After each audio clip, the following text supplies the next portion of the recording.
அனைவருக்கும் வணக்கங்க. ரிதன்யாவோட அப்பா பேசுகிறேங்க. ரிதன்யாவோட வழக்கு திருப்பூர் செஷன்ஸ் கோர்ட்டுக்கு வந்தது. பெயில் அப்ளிகேஷன் போட்டிருந்தாங்க. நாங்கள் அது தடை மனு போட்டிருந்தோம். செஷன்ஸ் கோர்ட்டில் பெயில் தள்ளுபடி பண்ணிட்டாங்க. அடுத்தது அவங்க உயர்நீதிமன்றம் சென்னைக்கு அப்பீல் போட்டிருந்தாங்க. அங்கேயும் நாங்கள் தடை மனு போட்டிருந்தோம். 55 நாளைக்கு அப்புறம் நீதியரசர்கள் அவங்களுக்கு கண்டிஷன் பெயிலில் ஜாமீன் கொடுத்துருக்காங்க. எங்களுக்கு மிகப்பெரிய வருத்தமாக இருக்குது. அதாவது என் மகளை இழந்துட்டா, மகள் இழந்த அந்த வருத்தத்துலேருந்து இன்னும் மீள முடியாமல் இருக்கிறா. ஆனால் இருந்தாலும் சட்டத்தையும் நீதியும் மதிக்கிறா. சட்டப்படி அடுத்தது நாங்கள் போராடுறதுக்கு தயாராக இருக்கிறோம். அதே சமயம் சென்னை உயர்நீதிமன்றத்துலேயும் நாங்கள் சிபிஐ விசாரணை வேணும்னு சொல்லி ஒரு ரெட் போட்டிருக்கோம். அது வழக்கு நடந்துகிட்ருக்கு. கூடிய விரைவில் அதனுடைய ரிசல்ட்டும் எனக்கு அதாவது நீதி கிடைக்கும், சட்டத்தின் அடிப்படையில் நீதி கிடைக்குன்னு நம்புகிறோம். நாங்கள் சட்டத்தை நம்புகிறோம், நீதி அரசர்களை நம்புகிறோம். அதே மாதிரி தமிழக அரசையும் நேரில் சந்தித்து மனு கொடுத்துருக்குறோம்.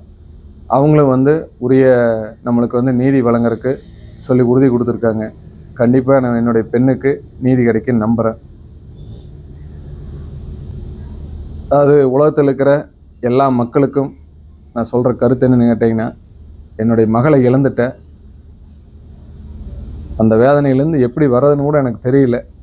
ஆனால் பெண்களுக்கு இவ்வளோதான் இந்த சட்டத்தில் வழியா, இவ்வளோதான் கால அவகாசமா அப்படிங்கிறத நினைக்கிற போது எனக்கு மிகப்பெரிய வருத்தமாக இருக்குது. அது எப்படி சொல்கிறதுன்னு எனக்கு தெரியல. நீதி அரசர்களும் இதை தயவு கூர்ந்து பார்த்து இதுக்கு சட்டப்படி உரிய என்னுடைய பெண்ணுக்கு நீதி வழங்கணும்னு நான் வேண்டி விரும்பி கேட்டுக்கொள்கிறேன். இப்போ ஜாமீனில் வந்துட்டாங்க. ஆமாம். எதிர்த்தரப்பு அரசியல் பின்புல உள்ளவங்க. சரிங்க. இந்த இதில் இப்போ சீக்கிரமாக ஜாமீன் எடுக்கிறது அரசியல் தலையீடு ஏதாவது இருக்கும் அப்படின்னு நினைக்கிறீங்களா? அதாவது சட்டத்தின் முன்னாடி அனைவரும் சமம்னு தான் நான் நம்புகிறேங்க. சட்டத்தை நம்புகிறேன், நீதி அரசர்களையும் நம்புகிறேன். அங்கே அரசியல் பின்புலம் இருக்குதா இல்லையான்னு எனக்கு தெரியல. ஆனால் நீதி அரசர்கள் இதையெல்லாம் தயவு கூர்ந்து பார்த்து சட்டப்படி என்னுடைய பெண்ணுக்கு நீதி கிடைக்கிறதுக்கு உண்டான உரிய நீதி வழங்கணும்னு நான் கேட்டுக்கிறேன். நீங்கள் அந்த சிபிஐ விசாரணை போகிறீங்க, அப்புறம் அந்த சென்னையிலாம் போய் மனு கொடுத்தீங்க. ஆமாம். அதை விருப்ப கோரிக்கை எடுக்கிறீங்களா? ஆமாங்க. அரசுக்கு, தமிழக அரசுக்கு நேரடியாக சந்தித்து கோரிக்கை கொடுத்துருக்குறேங்க. இன்னும் விசாரணை எங்களுக்கு தெரிஞ்ச வரைக்கும் முழுமையான விசாரணை ஒன்றும் நடக்கலை அப்படிங்கிறது எங்களுடைய தாழ்மையான கருத்து. அதை காவல் அதிகாரிகளுமே தயவு கூர்ந்து கவனித்து இன்னும் தேவையான ஆதாரங்களை எல்லாம் திரட்டி சட்டப்படி என்னுடைய பெண்ணுக்கு நீதி கிடைக்கிறதுக்கு அவங்களும் ஒத்துழைக்கணும்னு இது மூலிமா நான் கேட்டுக்கிறேன். அதே மாதிரி என்னுடைய பார்த்தீங்கன்னா இப்போ சமயத்தில் 2 நாளாக ஒரு வீடியோவில் போயிட்டுருக்கு.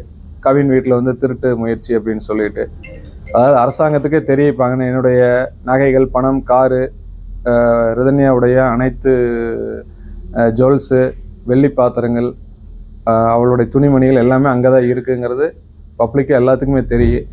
அதை ஏன் அரசு காவல்துறை இன்னும் அதை மீட்டு கொடுக்கல, அல்லது எங்ககிட்ட கொடுக்காடி போகிறல ஒரு சட்ட நீதித்துறை முன்பாக அதை ஒப்படைச்சிருக்கணும், அதை ஏன் இன்னும் பண்ணாமல் இருக்காங்கிறது எனக்கு ஒரு கேள்விக்குறியாக தான் இருக்குதுங்க. அதை அவங்க கூடிய விரைவில் அதை பண்ணணும், சட்டப்படி இன்னும் பண்ணணும்.